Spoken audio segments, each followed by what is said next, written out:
Para completar, o Palmeiras precisa de uma virada nunca antes vista na Libertadores da América, Endrick, mercado, bastidores e muito mais. Fala aí pessoal, eu sou Jorge Nicola, bem-vindos a mais um vídeo do canal, sempre bom ter vocês por aqui. Sem perder tempo, pedir para deixar like, se inscrever no canal e ativar as notificações. Sobre Endrick, a ESPN garante que a Juventus da Itália virou favorita para a contratação do atacante do Real Madrid. Já é sabido que o Endrick será emprestado pelo Real a partir de janeiro. A ideia é que ele fique 5, 6 meses no novo clube para ter mais minutos. Já se sabe também que com o Xabi Alonso ele dificilmente vai jogar. O futebol brasileiro está descartado e agora é entender qual clube da Europa vai contratar o jogador por empréstimo.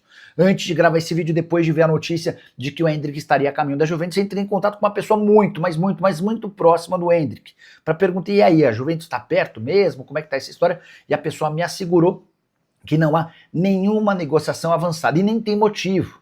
O Endrick tem um tempo a seu favor, ele só pode ser emprestado a partir de janeiro.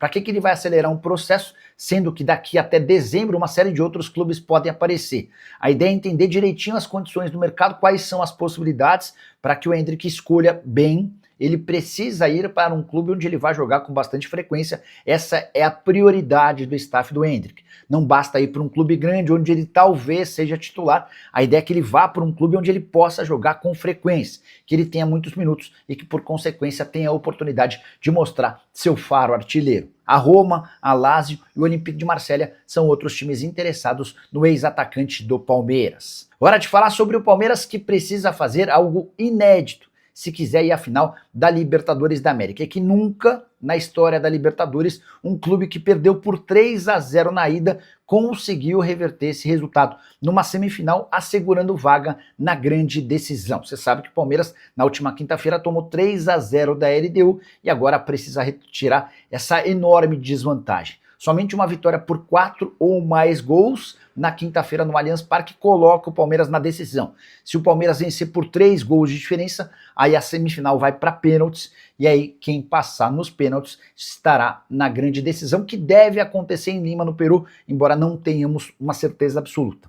Só para completar essa informação, registrar que no ano passado, na última vez que um time numa semifinal tomou 3-0, o River Plate perdeu em BH por Atlético Mineiro por 3-0, na volta 0-0 na Argentina, e a classificação do Atlético para a grande decisão. O Palmeiras, 31 anos atrás, se viu numa situação ainda mais desconfortável do que a atual. Tomou 5-0 do Grêmio nas quartas de final da Libertadores. Dentro de casa, no Parque Antártica, fez 5-1, resultado insuficiente para sua classificação. Se o 5-1 se repetir na próxima quinta-feira, o Palmeiras estará na grande decisão. Só para completar sobre o Verdão, registrar que o Palmeiras nessa sexta-feira conseguiu efeito suspensivo para o meio atacante Alan no STJD. O jogador havia sido expulso contra o Fluminense, pegou 2 jogos de suspensão, cumpriu um e precisaria cumprir o outro.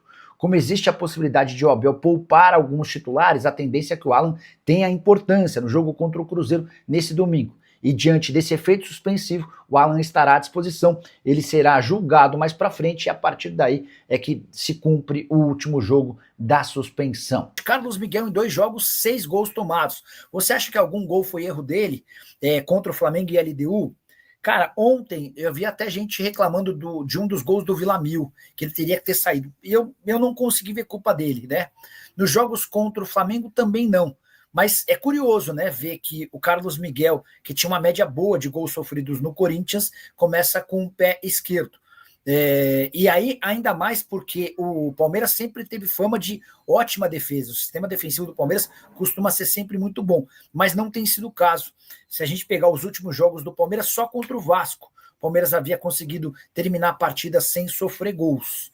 Esse talvez seja um dos grandes pontos a serem ajustados pelo Abel Ferreira para a reta final do Campeonato Brasileiro e também para essa partida de volta contra a LDU. Para que o Palmeiras tenha alguma chance de passar para a final revertendo os 3-0, a primeira obrigação vai ser não tomar gol de jeito nenhum. Se tomar gol, aí a coisa fica complicadíssima. O Palmeiras vai precisar de um 5-1, de um 6-2 para conseguir a classificação no tempo normal, ou de um 4-1, um 5-2, 6-3 para levar a decisão, pelo menos para os pênaltis, tá bom? E o Francisco Nicola, para mim, a LDU perdeu a classificação ontem. Caramba, Silvião, os caras metem 3-0. Tudo bem, eu sei, e aí o Silvio tem, cada um pensa do jeito que quiser. Mas deixa eu só registrar algumas coisinhas sobre a LDU. A LDU começa a temporada com o Maravilha Martínez, um técnico, né? E aí o Maravilha Martínez chega meio pendurado na reta final da fase de grupos da Libertadores, ele cai e o Thiago Nunes assume. Mas olha a campanha da LDU em casa. São 6 jogos e nenhum gol sofrido. Contra brasileiros, um negócio impressionante. A LDU terminou a fase de grupos na frente do Flamengo, tá? A LDU em primeiro, o Flamengo em segundo. A LDU despachou o Botafogo nas oitavas, venceu por 2-0 em casa, perdeu por 1-0 fora. Despachou o São Paulo nas quartas, vencendo 2-0 em casa e 1-0 fora. E bateu o Palmeiras por 3-0 em casa. Então, nos jogos contra brasileiros, só perdeu pro Botafogo, tá? Com o Thiago Nunes, obviamente, tá? Então, Botafogo, São Paulo e Palmeiras, são 2, 4, são 5 jogos. 5 jogos com 4 vitórias e 1 derrota, 80% de aproveitamento dos pontos. 8 gols marcados e só 1 gol sofrido. E a LDU jogando com a nata do futebol brasileiro, né?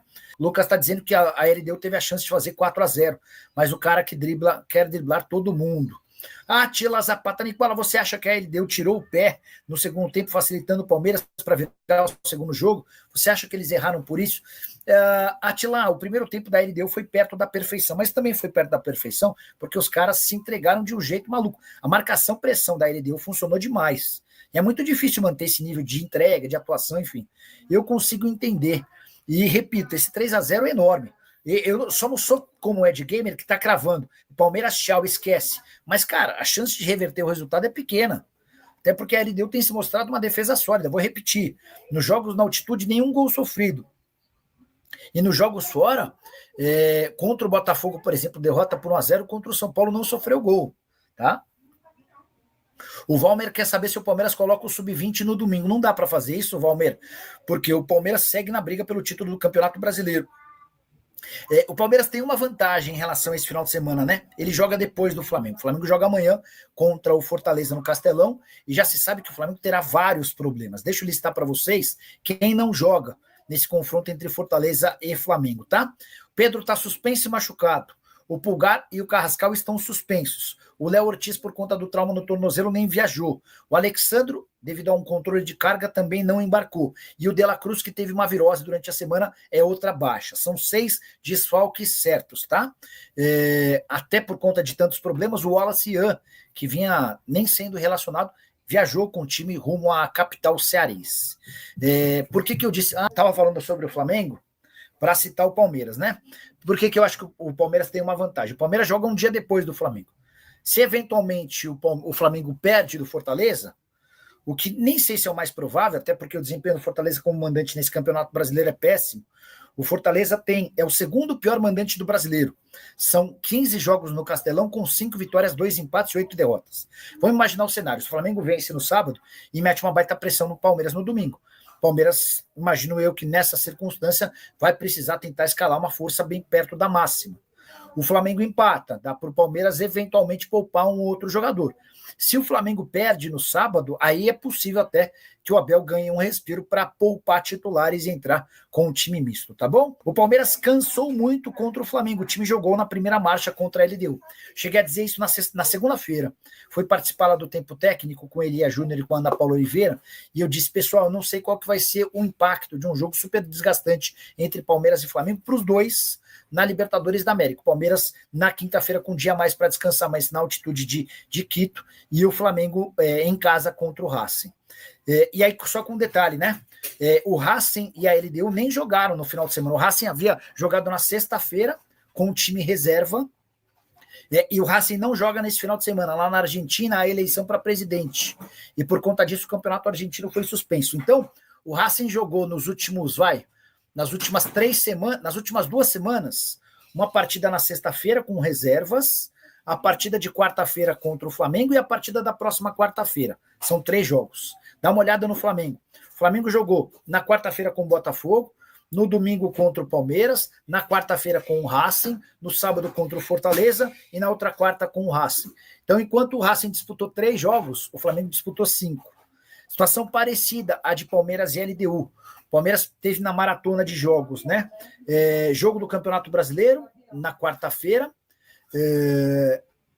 Contra quem o Palmeiras venceu? Só peraí. Venceu em casa bem, né? Quer ver? Aí depois o Palmeiras Campeonato Brasileiro. Ó, sábado. Classificação, Palmeiras. Ó, o Palmeiras tinha pego Red Bull Bragantino 5-1. Aí jogou no final de semana contra o Flamengo, perdeu 3-2. Jogou na quinta-feira contra a LDU, perdeu. Agora tem no domingo o Cruzeiro e na outra quinta-feira a LDU. Já a LDU nesse período, quer ver? Deixa eu pegar os jogos da LDU. A LDU tinha jogado em 17 de outubro contra o Barcelona, clássico local, meteu 3-0. Aí foi jogar no dia 23 contra o Palmeiras, né, e não joga até o próximo jogo. Então é o mesmo caso do Racing. Enquanto o Racing e a LDU só disputaram um jogo, somando-se as duas partidas das semifinais, os brasileiros jogaram 5, tá bom? Bora, Nicola, resume o jogo do Palmeiras ontem, para você, quais as chances de reverter. Alex, eu acho que a chance é de 20%, 25%. O jogo foi de domínio total da LDU, especialmente o primeiro tempo, foi um massacre. O time equatoriano jogou muito melhor, marcou pressão, roubava a bola rápido, o Palmeiras não tinha contra-ataque. Acho que a altitude atrapalhou, associada a um cansaço do jogo contra o Flamengo, mas foi um Palmeiras muito apático, também com erros do Abel, né? O Abel, na sua montagem do time, não funcionou. Por que não pode ganhar na Agretina no Flamengo? Pode ganhar na Argentina, Eric, claro que pode. Tá perguntando por que o Flamengo não pode ganhar na Argentina? Claro que pode. Não é o resultado talvez mais natural. Até porque contra o Estudiantes, que é um adversário mais fraco do que o Racing, o Flamengo perdeu, mas pode ganhar sim. O que eu quis dizer é que o empate já coloca o Flamengo na próxima fase, né? Esse goleiro que tá no Palmeiras é ruim. O que você acha? O José Frutuoso. Eu acho ele bom goleiro, eu acho o Carlos Miguel muito bom goleiro. Mas o início não tem sido um início bom. Mas é bom goleiro sim, tá? Segundo a ESPN, o foco do Endrick é permanecer em grandes clubes europeus. É o mais normal, né? Agora, você acha que se o Palmeiras for eliminado e não encerrar o ano como campeão brasileiro, o Abel pode deixar o Palmeiras? O que você acha? Alex, eu tenho certeza absoluta de que, para Leila Pereira, terminar o ano sem título nenhum não vai alterar a disposição dela em renovar o contrato com o Abel. Tá?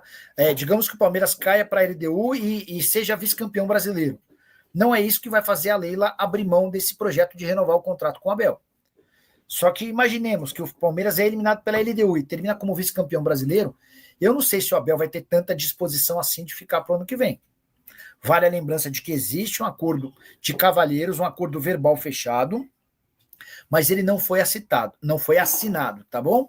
Rapaziada, então é isso, ficamos com aquele giro de notícias do Palmeiras, informações exclusivas e atualizadas para você não perder nada. Deixa aquele like maroto, inscreva-se no canal, ativa também o sino das notificações para você ficar por dentro de todas as atualizações do Palmeirão, o maior clube brasileiro. Combinado? A gente vai ficando por aqui naquele pique, naquele ritmo. Não esquece de deixar aquele like maroto.